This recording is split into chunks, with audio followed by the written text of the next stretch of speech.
Welcome, Trey, and thank you for joining me today.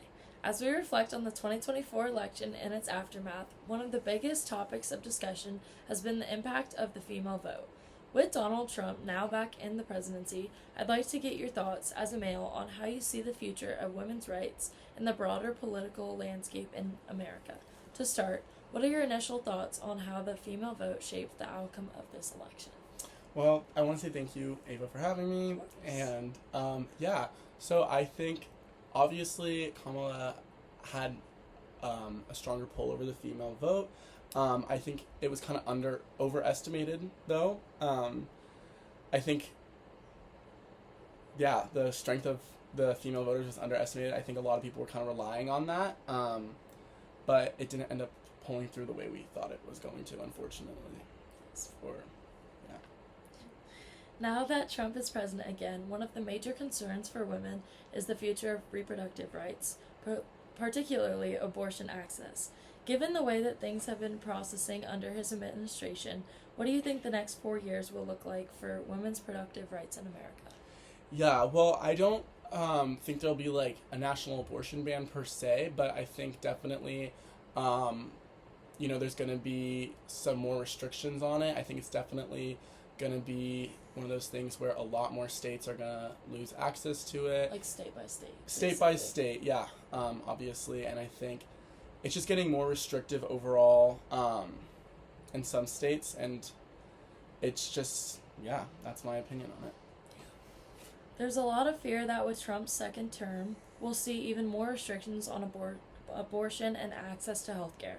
How do you think the country will respond to these changes, especially in terms of women organizing or protesting these policies? Yeah, I don't think he really cares about the protests, unfortunately. I think there's been a lot of protests over it. Healthcare is really weird because a lot of people just like need it to live, Obamacare, etc. And he has stated that he doesn't really appreciate that or like it. And especially for senior citizens, I think that's really kind of scary. Because it is like their lifeline for a lot of people, and he doesn't have a plan. He has concepts of a plan, and I think that probably isn't great for a lot of people to get access to their healthcare. I think, shouldn't really be touching it if you don't know what to do with it. Moving beyond reproductive rights, the economy is another area where women will likely be impacted. Given Trump's policies on taxes, healthcare, and workforce development, how do you think the economic landscape will shift under his leadership, particularly for women? Yeah, well, I think, obviously, the tariffs are not going to help anyone regardless of gender. I think it's going to make everything more expensive, especially, women's significant products. I don't think he's trying to make any economic factor that is, significant to only women more affordable, i.e. small businesses or home buying or tampons or contraceptives, the pill. I know that, definitely going to make access to the pill. I guess that's economic, paying for it. But overall, definitely probably going to make just a lot of things more pricey and harder for women and everyone. Do you think he'll ban the ability for women to buy contraceptives in CVS and Walgreens eventually? I don't know if he'll ban it. I don't know if he really has the power. I think filibustering, the Democrats will try to use that a lot, and he really only has 2 years until the next midterms, and I feel if he can get stuff done then with control of the House, then yeah, but I don't really think he has the power to do that. I think he'll just kind of dance along with the idea of that. But, yeah. Many women are also concerned about job security and wage inequality, particularly as we emerge from the pandemic. Do you think Trump's economic policies will help or hurt women in the workforce, and how will they affect gender pay gaps or access to health care? Yeah, so I think, same with the original statement you made. I don't think it has much to do with gender per se. I just think that there's not going to be much job growth under his plan. I just think that. Can I read it again? Okay. Yeah, I think wage inequality between men and women. I don't think he really has put any focus towards closing that gap. I don't think that's ever been a priority of his, and yeah, it's not on the table, so I don't think anything's going to help it. Yeah, it's not something he's encouraged. A lot of people are also watching how Trump will handle immigration and border control in his second term.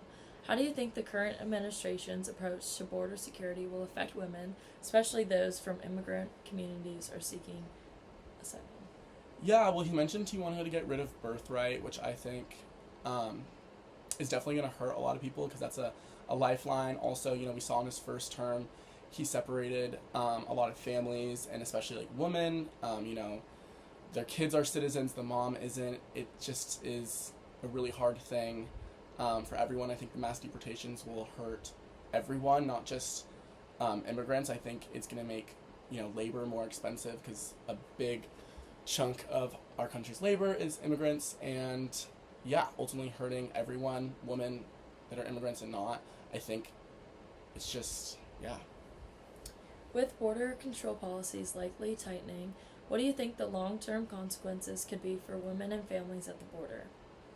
Yeah, I think a lot of immigrant families are, it's gonna be really difficult. I think it's a lot scarier for them. They do have to live in probably more fear, and it kind of sucks. I think women especially, it's hard to be a woman if you're an immigrant or not, and I think having extra fear of, am I gonna be separated from my family every day is not something that's great, and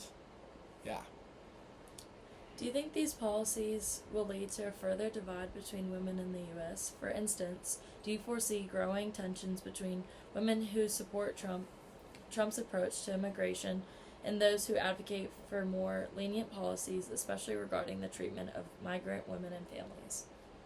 Yeah, divide between American citizens. I'd say there is definitely a divide. I think there's a large portion of people who don't see the full side of immigration, and maybe people that support Trump, and I think definitely creates a divide between the two types of people, but I think ultimately probably not as strong of a divide as we'd think. I think women ultimately are a lot more empathetic people when it comes to families and stuff like that. So ultimately, I hope it doesn't. I can't really say how that would play out or what would happen from there. I don't really know.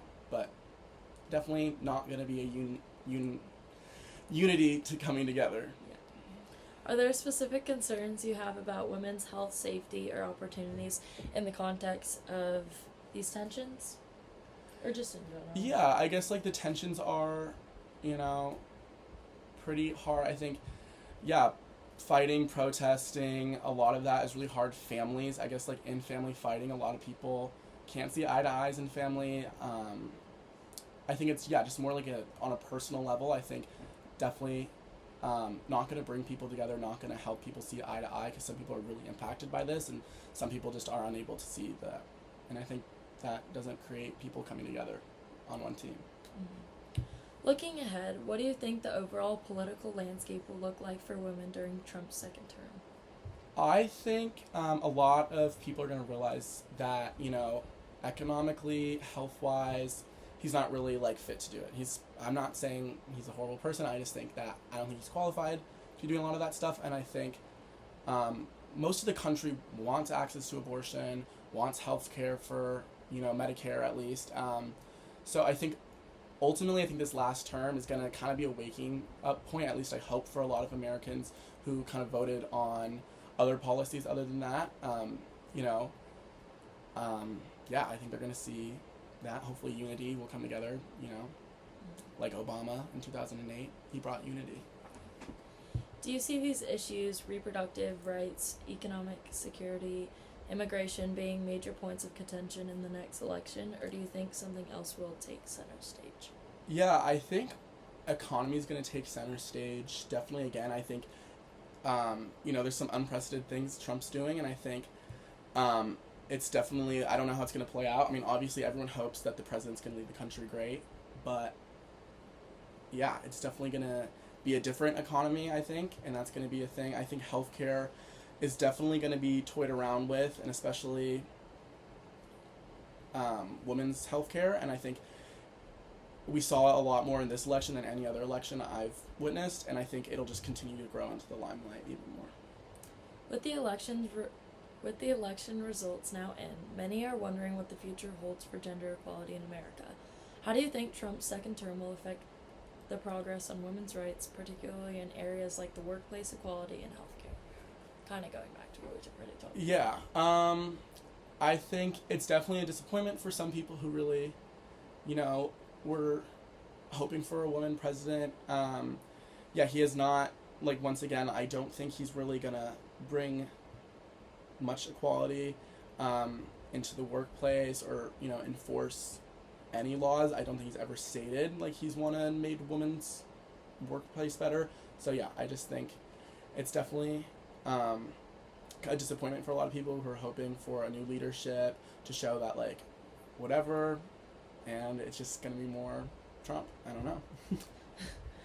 We kind of talked about this before the election results were in, I think, but you have a personal connection to the story. Do you mind sharing that? Oh, yeah. Well, I think, Trump stated, and a lot of Republicans have stated, that they don't love in vitro fertilization or abortion, for that matter. And I know my mother had a miscarriage, and, it was a no-brainer for her to get it fixed, and then when she wanted another kid, she was kind of too old to do it, so she got IVF done.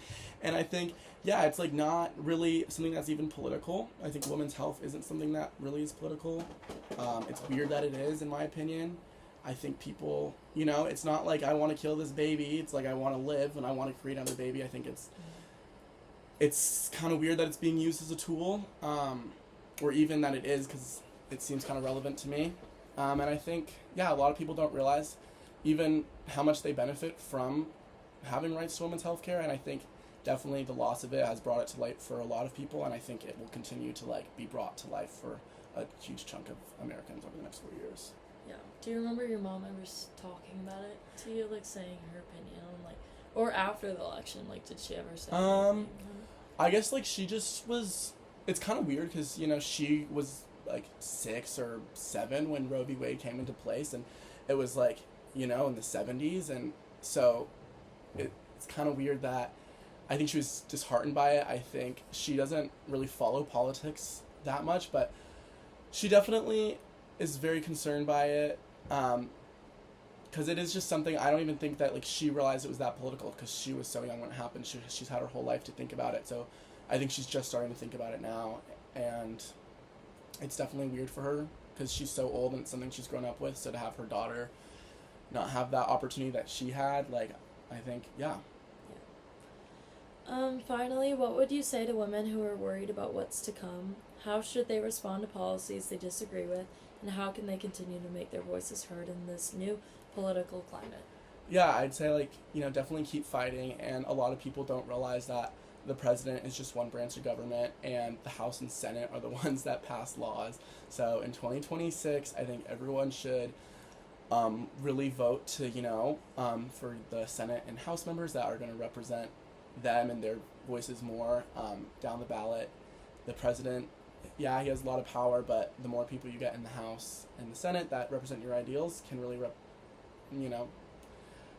help what you want. So just make sure to go vote in the next election. Yes.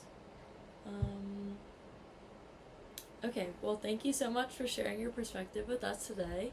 Do you have any last final thoughts? I don't. I want to say thank you for, asking me these questions. I thought it was really great that we did this, and I want to say thank you to everyone. And, of course. Yeah.